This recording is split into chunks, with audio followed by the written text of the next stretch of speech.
sent on their way from the 1400 meter marker. Laguna Verde has gone off to the front as the early leader. William the First is on the outside, pushing forward in the red. Auspista Bonds on the fence and right in the vanguard. Then came Laguna Verde, has dropped off shortly after a very good break, has now eased back, racing in third spot. Then came Buffalo Bill on the blue cap on the fence. On the outside of those, Sovereign's Call. Then came further back Global State to races and beyond that one.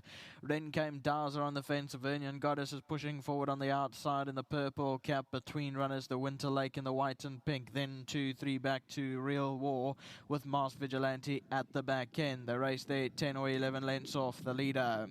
William the First and Auspista Bond, those two cutting throats up front with 600 metres to go. They clear 2 lengths of Buffalo Bill in third. Then Laguna Verde back in fourth. The Vernian Goddess is in behind that in fifth. And then came Global State as they turn for home. William the First has come through to pick it up now down the middle. Auspista Bond, Laguna Verde on the far side. Buffalo Bill looms up big on the outside. Vernian Goddess is also running on strongly on the stand side. It's Buffalo Bill. And then a Vernian Goddess, Laguna Verde further back, but Buffalo Bill has exploded through and pulled clear, and Buffalo Bill's going to win well and win by 4 lengths. Second will go to Laguna Verde. Then came behind the Vernian Goddess. Auspista Bond was in fourth.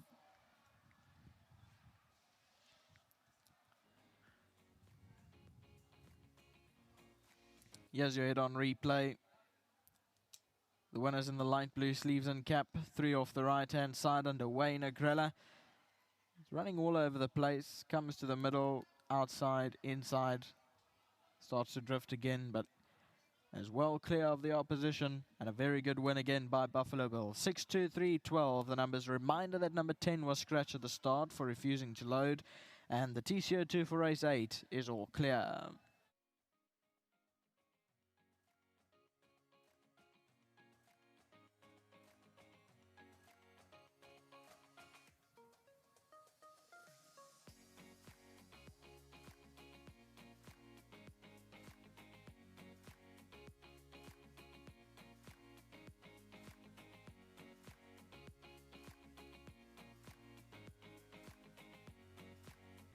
Buffalo Bill once again pointing out that he is a horse to watch this season. Neil zoned in on him very early in his career, said we're going to follow this chap, and we definitely are. Now amassing his 3rd career win from only 7 starts. He's putting his feet in all the right places, and he looks to have a bright future. I know his groom Tabu is going to be ecstatic with the win today, as well as the 1,500 Rand winning groom extra from World Sports Betting. A big thank you to them for that, and a big thanks to Amos for being on hand to collect on Tabu's behalf. Amos, thank you very much. Wayne Agrella, winning jockey, coming in to join me. And Wayne, you rode this chap last time out, just touched off. And I think today, although trying Polly for the first time, he's starting to say, I want a little bit extra. Yeah, and Nadine, just before I forget, just a big thank you to Mr. Gavin Trickle, because if I had to wait for the interview to finish, I was going to forget the surname. Yeah, just coming back to you, I rode this horse last time. Look, he's a winner without the penalty, because, yeah, you know, Chase told me and Gavin told me that don't fall asleep on him. But I was going so well, I had the danger next to me, and I had the danger stone cold. So you relaxed? Yeah, you know, it takes a man to come back and admit that I made a mistake, and I came back and I said to Gav, he said to me, Wayne, very good run. I said, no, horse should have won. Richard rode a perfect race, caught me sleeping, and today I can only redeem myself by getting him the winner and just pay back the owner by giving him a winner. Well, you've done that, and it's great that you got the chance to do so. Well done for admitting your faults and for following up in the winner's box. In all honesty, though, he really looks an exciting horse for this yard. He is a very nice horse. When I did get off him the first time I rode him, I told Gavin this horse was actually running over the wrong distance. He's a 14-16 100-meter horse, but first time Polly, Gavin took the option of not running him over the 16, running him over the 14, which is today, and it paid off. The race run, I mean, I've got no doubt you'll see 16, but you'll probably see the best of this horse once he goes on a grass over that distance. Oh, he did everything right today, yes, but he just did not change the gears that I know he can do. Well, that's very, very impressive to hear. So I hope everyone's listening. And of course, we wish Chase a very speedy recovery, but I'm sure you'd like to stay with this fellow as long as possible. Look, I'll stay on him as long as I can, but it's only but fair for Chase to come back and. Yeah. You know, if Chase wants to ride it, I mean, it's his horse, it's his yard. I'm just happy filling in for him and just keep the yard ticking over. But yeah, Gavin and Tara always, if there's something available, they always put me Yeah. on. Well, well delivered, Wayne. Congratulations. Thank you very much. Yeah, just a big thank you to the yard. Thank you very much. Them too, yes.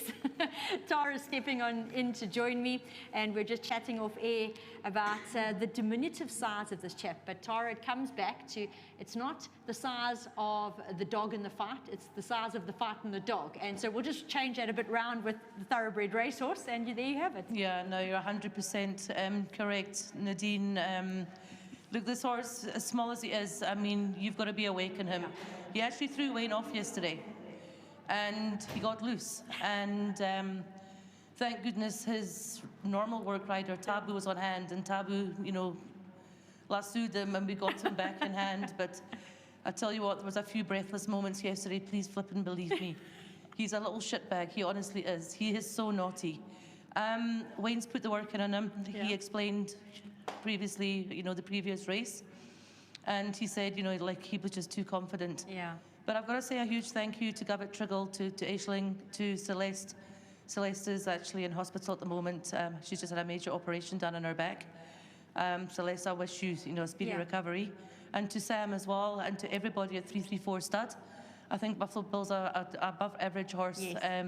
Nadine, I think he's got his age, not his size for him, but I think we're going to have a lot of fun with him. You know, Gavin places his horses in the correct races.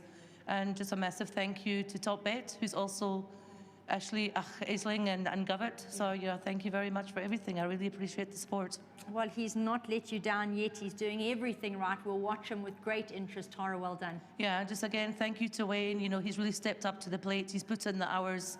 Yeah. You know, so while Chase is medically indisposed, you know, I just wish him strength to strength. Most definitely. Thank you. Very well done to Tara and her team, a comprehensive team back home. Everyone has their part to play. They do it really well. And as Tara pointed out, Buffalo Bull, the right races will be chosen by Gav. They're meticulous with mapping out their horses' futures, and I'm sure it'll be taken with care, taken on with great care going forward. To echo Tara's sentiments, Celeste, we wish you a really speedy, fast and full recovery, and well done to Mr. Triggle for a fantastic win. Buffalo Bull looks to be an exciting horse from the Tara Lang yard, and we're going to follow him with enthusiasm.